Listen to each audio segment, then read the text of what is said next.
धड़ाम से गिर गई और उसके प्राण निकल गए। इतनी जोर से चित्कार करती आवाज की मानो के ब्रज भूमि में जो लोग वहां रहते थे मानो सिर फटने लगा, कान फटने लगे, इतनी जोर की आवाज हुई। सब लोग अपने अपने घरों से निकल करके आए और देखा ये भयंकर राक्षसी कौन है। और लाला बढ़िया उसके हृदय पे बैठ करके खिल रहे हैं। महाराज अब किसी का हिम्मत नहीं पड़े ब्रजवासियों का कि भैया कैसे जाए, कैसे लाला को खाएं। जैसे तैसे हिम्मत बनाए, एक महान व्यक्ति थे, वो चढ़ गए और उतारा लाला और यशोदा मैया को दिया तो यशोदा मैया रोने लगी, हृदय से लगाया, बोले हे प्रभु ये कौन सी बलाय हमारे पुत्र के ऊपर आ गई, ये कौन सी राक्षसी हमारे पुत्र को मारने के उद्देश्य से आई। तो तुरंत स्नान कराया, स्नान करा करके गौशाला में गए और भगवान का नाम ले लेकर के गैया की पूछ झाड़ा करने लगे और जो भी इष्ट देवी देवता थे सबका ध्यान करने लगे। हे मेरे प्रभु, हे हमारे कुल के देवी देवता, आपकी कृपा से हमारा लाला बच गया। हे जगदीश्वर, हे परमेश्वर, हे संसार के पालनहार। माता यशोदा झाड़ते जाए, भी मुस्कुराते जाए, बोले देखो हमारी नाम लेके हमें को झाड़ो नहीं। इतने में नंद राय जी वहां पहुंचते हैं तो क्या देखा कि पूतना का शरीर भयंकर वहीं पर पड़ा।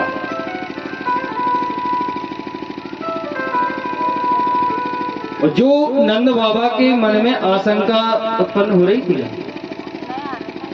वो बिल्कुल सही थी। और कहा भैया जो हमारी मन में आशंकाएं उठ रही थी, जो बसदेव जी ने कहा वो बिल्कुल सत्य हुआ है। तो पूछा ब्रजवासियों ने कि नंदराय जी, मुखिया जी, ये आखिर राक्षसी कौन है। बोले कोई नहीं, पूतना है, कंस का एक मित्र है बकासुर, उसकी बहन है पूतना है, निश्चय ही हमारे यहाँ षड्यंत्र करने आई थी। तो बोले बताओ क्या करें इसका। बोले काम करो, कुल्हाड़ी आदि लेकर के आओ, इसके शरीर को काट काट करके चिताएं बनाओ अलग अलग, उसको जलाओ। महाराज सबने मिलकर के उसके शरीर को, अंग को काट काट करके और अलग अलग चिता बनाई, उसके शरीर को जलाया। तो महाराज देखो जैसे ही उसका शरीर जलने लगा तो उस चिता में से सुंदर अगर धूप आदि की सुगंधित सारी ब्रजभूमि पर उड़ने लगी। तो लोगों का आश्चर्य का ठिकाना नहीं रहा कि बताइए सुंदर सुगंधित खुशबू ब्रज में फैल रही है। तो सुखदेव जी कहते राजन, जिस व्यक्ति को भगवान ने स्पर्श किया हो भला उसका देह सुगंधित ना हो, ऐसे हो सकता है। अरे इसने तो दुग्ध पिलाया ना प्रभु। तो राजन, जो गति पहले यशोदा मैया को मिलनी थी वो मेरे लाला दूध पी करके पूतना को वो गति प्रदान कर दिया।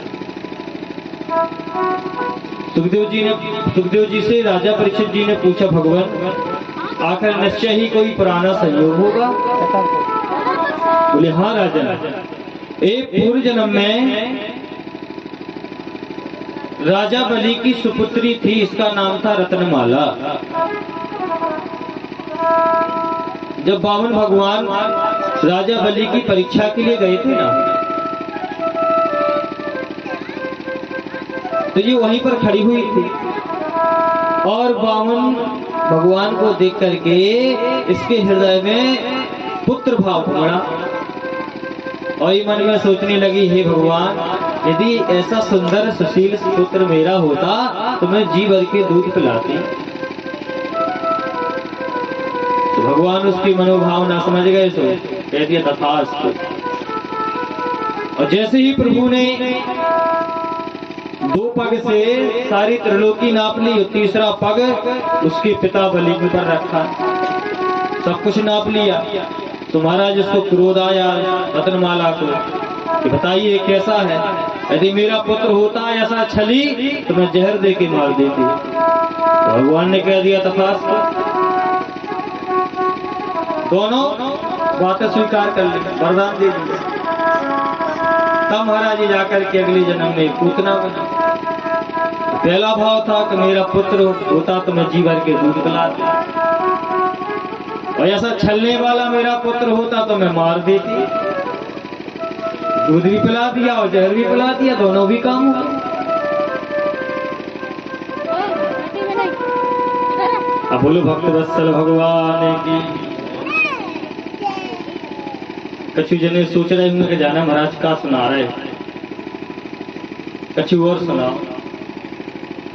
देखो ज्यादा चुटकुला हम जानते नहीं, ज्यादा गाना बजाना आता नहीं, हम तो गुरु जी के यहाँ पढ़े तो बस मूल कथा ही से, तो वही अब आपको कथा सुना रहे हैं। कुछ लोगों का स्वभाव भी होता है तो महाराज चुटकुला नहीं सुना रहे। भैया दो महापुरुष थे, बड़े पक्के मित्र थे, बड़े पक्के मित्र, लेकिन उनका काम क्या था, बस विश्व का की नहीं, केवल बस अभी अपनी धाके अपनी, और हर बात पर गलती निकालना। देख भाई तूने यहाँ गलती की, देख भैया तूने यहाँ गलती कर दी, और भाई सब कर दी।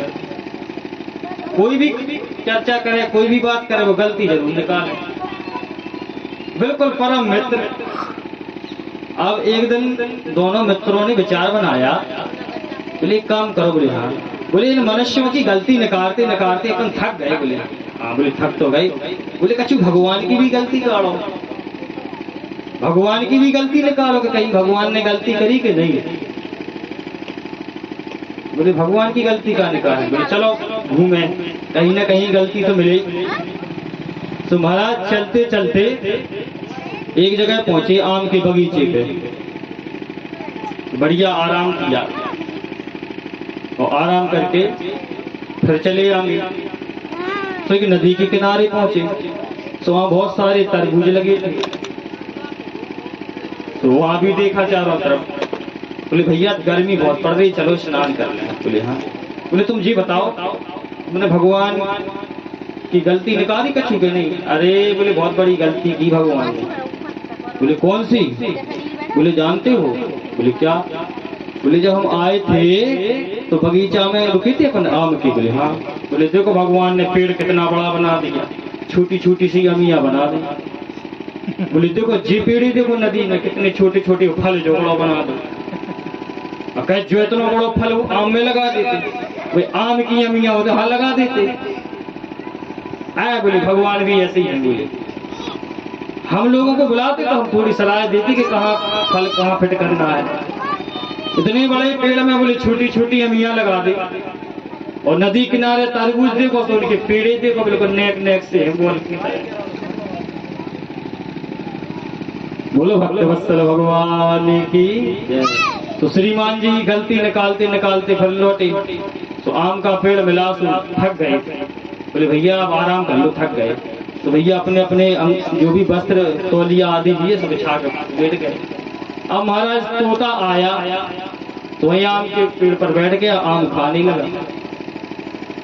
और आम खाते खाते जब तोता ने उस आम को तोड़ दिया तो वो ऊपर से नीचे की तरफ गिरा। तो भाई साहब लेटे थे, तो सीधे जाके एक आंख पे बोले चटाक, तो सीधी साफ ही हो गई, एक आंख तो साफ ही हो गई। तो महाराज घबरा के उठे, बोले मर गए मर गए मर गए। क्या हुआ? बोले आंख फूट गई, आंख फूट गई। बोले कैसे? बोले पता नहीं, आम गिरानी थी। तो बोले भैया भगवान ने गलती नहीं करी, हमने गलती करी। बोले क्यों? यदि बोले इतना बड़ा फल हो तो बोले सकल ही बिफल जाते, इसलिए बोले भगवान जो करे सो अच्छा ही करे। वे फल जरूर ठीक लगा दे नीचे, वो छोटे छोटे ठीक रहो के ऊपर ही लगे रहे। इसलिए प्यारे जैसा है हो रहा है, होने दो, अपना दिमाग मत लगाओ। अपना दिमाग ज्यादा लगाओगे तो फेल हो जाओगे। बोलिए भक्त वत्सल भगवान की जय हो। आगे धीरे धीरे और समय हुआ, भगवान 3-4 महीने के हो गए, और अचानक भगवान ने क्या किया, लाला ने कि करवट बदल दिया। तो करवट बदलवे को भी बुला हुआ लगा। तो यशोदा मैया ने सबको, अपने ब्रजवासियों को, सबको माताओं को बुलाया कि करवट बदलवे को बुला हुआ है, लाला ने करवट बदल लिया है। सब माताएं गाना बजाना होने लगा, रिश्तेदार आदि आए। तो यशोदा मैया ने दूध पिला करके लाला को पलने में लिटा दिया और जो उनकी गाड़ी थी दूध दही आदि मटके की, उसके नीचे पलना को खिसका दिया और गाने बजाने में लग गई। और रिश्तेदार आए थे तो उनके सेवा सत्कार में लग गए। अब लाला सो रहे थे और जब जागे तो भूख लगी, उसको चिल्लाने लगे। तो वहां तो गाने बजाने में सब मस्त, कोई किसी की सुनने वाला ही नहीं। तो प्रभु ने क्या लीला की भला कौन जान सकता है कि आज सरकार कौन है। महाराज जब किसी ने नहीं सुना तो लाला ने जोर से लात मारी छकड़े में, तो महाराज आकाश मार्ग की ओर उड़ती चली गई।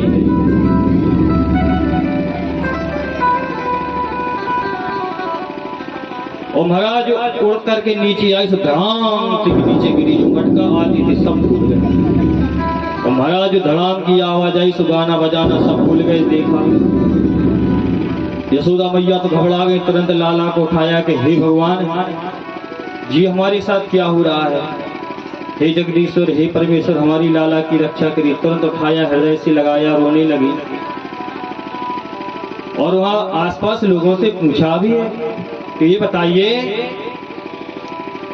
ये आकाश में कैसे उड़ गई गाड़ी। तो जो छोटे छोटे बच्चे खेल रहे थे ना, उन्होंने तोतली वाणी में कहा, मैया मैं बताऊं। बोले बताओ लाला। बोले तुम सब गाने बजाने में लगी हुई थी और तुम्हारो लाला रो रहे थे, तो मैया मैंने देखो याने लात मारी, वो आकाश में उड़ गई। यशोदा मैया बोली भांग आंग पी के आए हो, चल दारी के नेक्स्ट छुरा का लात मारे, जाके लात मारी से कहीं गाड़ी उड़े। नहीं मैया मैं सच्ची कह रहा हूँ, यही ने लात मारी। परंतु उन बच्चों का विश्वास नहीं किया। लेकिन प्रभु तो नरलीला कर रहे हैं, भला छोटा सा बच्चा कैसे उड़ा सकता है। लेकिन उनकी प्रभुता को नहीं जानते थे। लेकिन प्रभु ने लात क्यों मारी।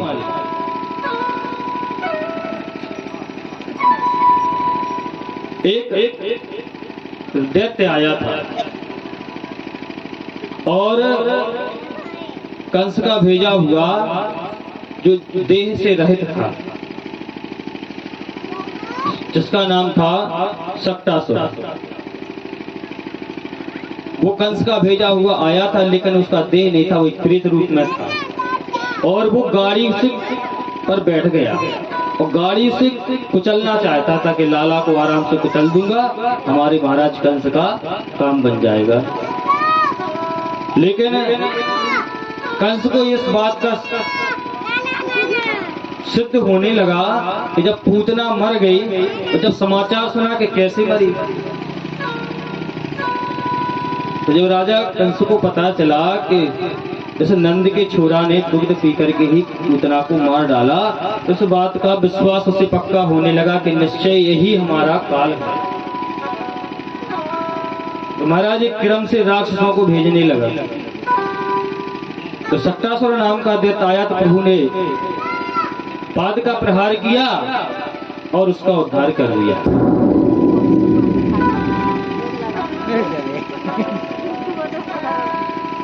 राजा परीक्षित ने पूछा, आखिर ये विदेह कैसे हुआ, ये देह रहित कैसे हो गया। तो सुखदेव जी कहते, राजन ये हिरण्याक्ष का पुत्र उत्कच था और महाराज इसे अपने शरीर पर बड़ा घमंड था, अपनी ताकत पर बड़ा घमंड था इसको, राक्षस को। तो महाराज लोमस ऋषि के आश्रम में गया और महात्मा जी के सामने अपनी ताकत दिखाने लगा। तो महात्मा जी अपने आश्रम में सुंदर सुंदर वृक्ष लगाए हुए थे। तो उसने क्या काम किया, अपने पांव से उन वृक्षों को कुचलने लगा। महात्मा जी ने कहा, अरे मूर्ख, हम इतनी मेहनत से वृक्षों को लगा रहे हैं, पानी दे रहे हैं, तू यहाँ आकर के इन वृक्षों को कुचल रहा है। तो महाराज कुछ सुने ही नहीं, कुचलता जाए। तो महात्मा जी को क्रोध आ गया और हाथ में लिया जल श्राप दिया, जा मूर्ख, जिस शरीर का तुझे घमंड है, अपनी ताकत का घमंड है, जा तू देह रहित हो जा। तो महाराज तुरंत उसका शरीर धड़ाम से नीचे गिरा और चला गया। महात्मा जी का जब क्रोध शांत हुआ तो वरदान भी दे दिया, जाओ तू अपनी कर्मों की सजा तो पाएगा ही, परंतु भगवान के हाथों से तेरा उद्धार हो जाएगा। बोलिए भक्तवत्सल भगवान की जय हो। महाराज ये भी मारा गया जब कंस को पता चला कि अरे तो तृणावर्त नाम का दैत्य आया, बोले महाराज एक मौका हमको दे दो, आखिर देखें तो कि हमारे राक्षस क्यों मर रहे। तो महाराज ये भी बवंडर के रूप में आया। हम अपनी भाषा में क्या बोलते हैं उसको, जब एक आंधी आती है धरती से वो गोल गोल गोल गोल घूमता है, वो बवंडर के रूप में वृक्ष की ओर आने लगा, गोकुल की ओर। एक दिन यशोदा मैया अपनी गोद में लेकर के लाला को दूध पिला रही थी, तो प्रभु ने क्या काम किया कि वो वजन बढ़ाने लगे, और इतना वजन बढ़ाया कि उनसे भार सहन नहीं हुआ, तो उठा करके नीचे रख दिया। भगवान से प्रार्थना करने लगी, प्रभु हमारे लाला को क्या हो गया। ठोकने लगी, कहीं ज्यादा दूध तो नहीं पी गया है, इससे इसका वजन बढ़ गया है। तो सोच ही रही थी, कितने में तेज आंधी आई और वही बवंडर के रूप में गोल गोल आया और लाला को उठाया और आकाश में चला गया। जोर की आंधी उठी तो कंधे पर उसने बिठा रखा था। तो लाला तो पहले कंधे पर बैठ करके पूरे चारों ओर घूमने लगे कि चलो पहले देख लें ब्रजभूमि कितनी बड़ी है।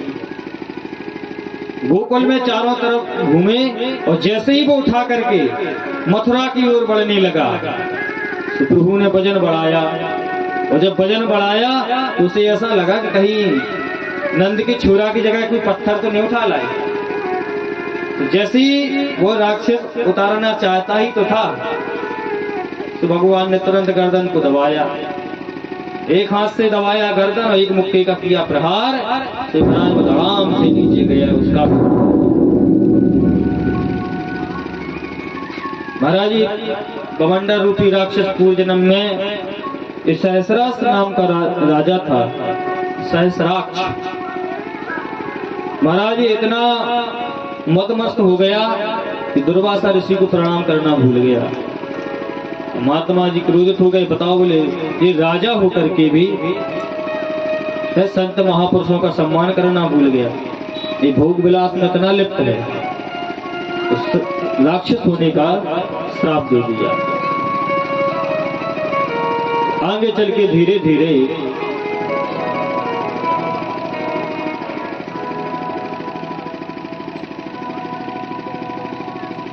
और समय निकला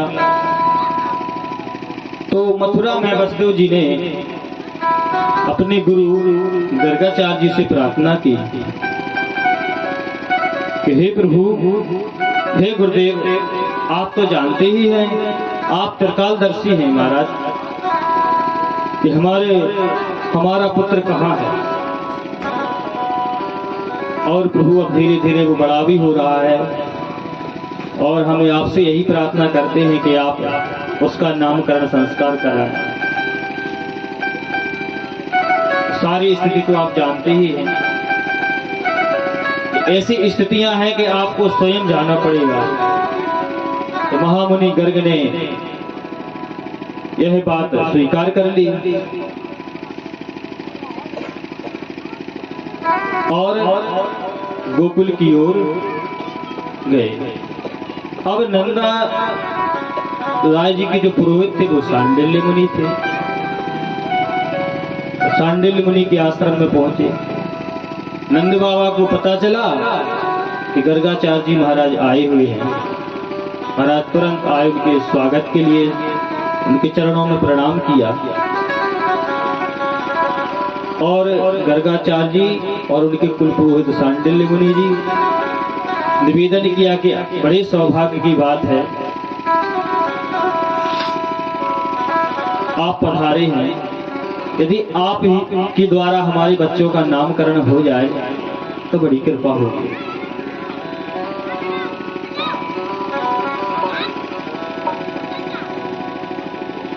गर्गाचार्य जी महाराज ने कहा कि देखो नंदराय जी, कुछ बातें ऐसी हैं कि जो तुम्हारे छुपी नहीं है, तुम्हारे सामने उजागर है। तुम ये भी जानते हो कि पुत्र किसका है, परंतु यदि नामकरण कराना चाहते हो तो आप कोई उत्सव नहीं कराएंगे, नाच गाना नहीं कराएंगे। तो ठीक है महाराज, हम चुपके से इसका नाम रख देंगे। यदि कंस को पता चल गया कि ये वसुदेव देवकी का पुत्र है तो तुम्हारे लिए समस्या खड़ी हो जाएगी। जो आज्ञा गुरुदेव, जैसा आप कहोगे। इसलिए बोले चुपचाप एक काम करो। बोले हाँ। बोले जहां तुम्हारी गाय है, बोले वहां गौशाला में बैठ करके चुपचाप नामकरण कर देंगे। इस बात को मान लिया।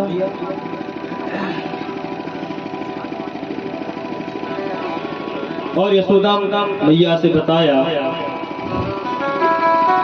गर्गाचार्य जी महाराज गौशाला में पहुंच गए।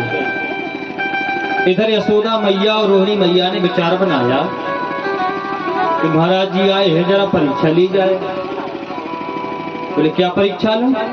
बोले एक काम करो। बोले हाँ। बोले तुम अपना लाला हमें दे दो और हम लाला तुम ले लो। अगर महाराज जी कुछ जानते होंगे तो बता देंगे कौन किसका लाला है। बोले ठीक है बहन, ऐसे ही कर लो। तो आपस में लाला बदल लिया।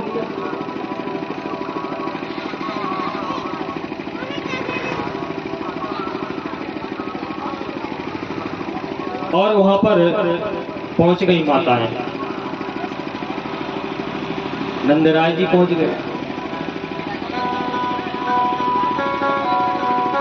गर्गाचार्य जी महाराज ने अपनी विधि विधान पूर्वक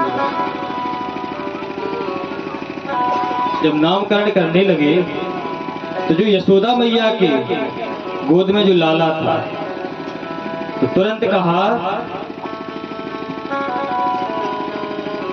कि जो यशोदा जी की गोद में है ना, ये रोहिणी जी का लाला है। और इनको साधारण नहीं समझो, ये स्वयं शेष जी हैं, शेष नाम जी। हर युग में प्रभु के साथ में रहते हैं और प्रभु की सेवा करते रहते हैं। जब शेषनाग जी महाराज स्वयं पृथ्वी को अपने फन पर रखते हुए हैं, फिर उनकी बल की तुलना थोड़ी कर सकते। उनमें कितना बल होगा शेष जी में। शेष जी के फन पे ये धरती माता जैसे राई का वो होता है, सरसों जानते हो, सरसों की गोली होती है, एक गोली की तरह रखी है फन पे। हम सब लोग इस धरती का पता नहीं लगा पाए कि आखिर कितनी बड़ी धरती है, लेकिन शेष जी के मस्तक पे जिस प्रकार से सरसों की छोटी सी गोली होती है उस तरह है। इसलिए बोले ये शेष जी हैं, इनमें इतना बल होगा कि इनके बल के सामने कोई टिक नहीं पाएगा। इसलिए संसार में इनको बलराम कहेंगे। एक अभी देवकी के गर्भ में आए थे, परंतु प्रभु की कृपा से इनके गर्भ को लेकर के देवकी के गर्भ से रोहिणी के गर्भ में स्थापित किया, इसलिए नाम इनका संकर्षण होगा। हमारा तरह तरह से नाम बताए।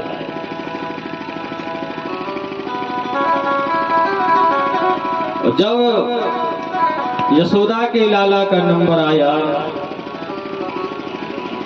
महाराज जैसी देखा गर्गाचार्य जी महाराज ने तो समाधि लग गई, देखते रह गए। अब मैया आपस में देखें, नंद बाबा अपने हाथ जोड़े बैठे।